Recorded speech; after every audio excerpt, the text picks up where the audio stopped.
പസക വ്യാഴം ദുഃഖവെള്ളി ചടങ്ങുകളിൽ പങ്കെടുക്കാനായി അന്താരാഷ്ട്ര തീർത്ഥാടന കേന്ദ്രമായ മലയാറ്റൂരിൽ വിശ്വാസികളുടെ വലിയ തിരക്ക്. ഓശാന ഞായർ മുതൽ മലയാറ്റൂരിൽ മല ചവിട്ടാൻ ആയിരക്കണക്കിന് വിശ്വാസികളാണ് എത്തുന്നത്. ഓരോ വിശ്വാസിയും മലയാറ്റൂർ കുരിശുമുടിയിലെത്തുന്നത്. പൊന്നിൻ കുരിശുമുത്തപ്പ പൊന്മല കയറ്റം എന്ന ജപമന്ത്രവുമായി ആയാസമറിയാതെ ഓരോ ചുവടും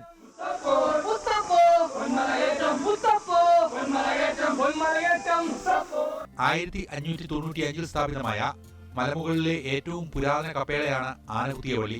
എല്ലാ ദിവസവും ആരാധന നടക്കുന്ന സന്നിധി പാറയിൽ പൊട്ടിമുളച്ചതെന്ന് വിശ്വസിക്കുന്ന സ്വർണ്ണകുരിശ്, തോമാസ് ലീഹയുടെ പാദമുദ്ര പതിഞ്ഞ വിരിപ്പാറ, മാർത്തോമ മണ്ഡപം എന്നിങ്ങനെ പലയിടങ്ങളിലും പ്രാർത്ഥനാ നിർഭരരായ വിശ്വാസികൾ.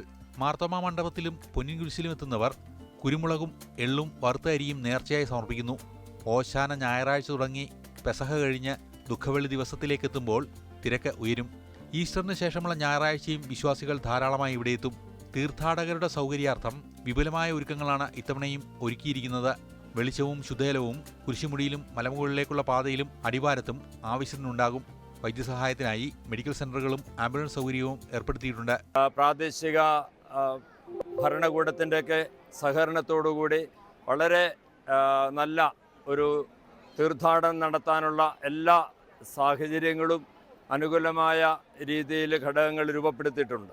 മെയ് 10-ാം തീയതി വരെ രാത്രിയിൽ സുഗമമായ രീതിയിൽ മല കയറി ഇറങ്ങുവാനായിട്ടുള്ള വൈദ്യുതി വിളക്കുകൾ ക്രമീകരിച്ചിട്ടുണ്ട്.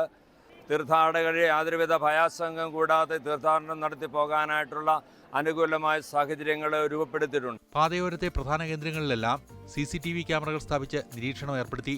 ദുഃഖവെള്ളിയാഴ്ച രാവിലെ ആരാധനയ്ക്ക് ശേഷം പീഡാനുഭവ തിരുകർമ്മങ്ങൾ, വിശുദ്ധ കുർബാന സ്വീകരണം, കുരിശുവന്ദനം എന്നിവയ്ക്ക് ശേഷമാണ് കുരിശിന്റെ വഴിയും വിലാപയാത്രയും.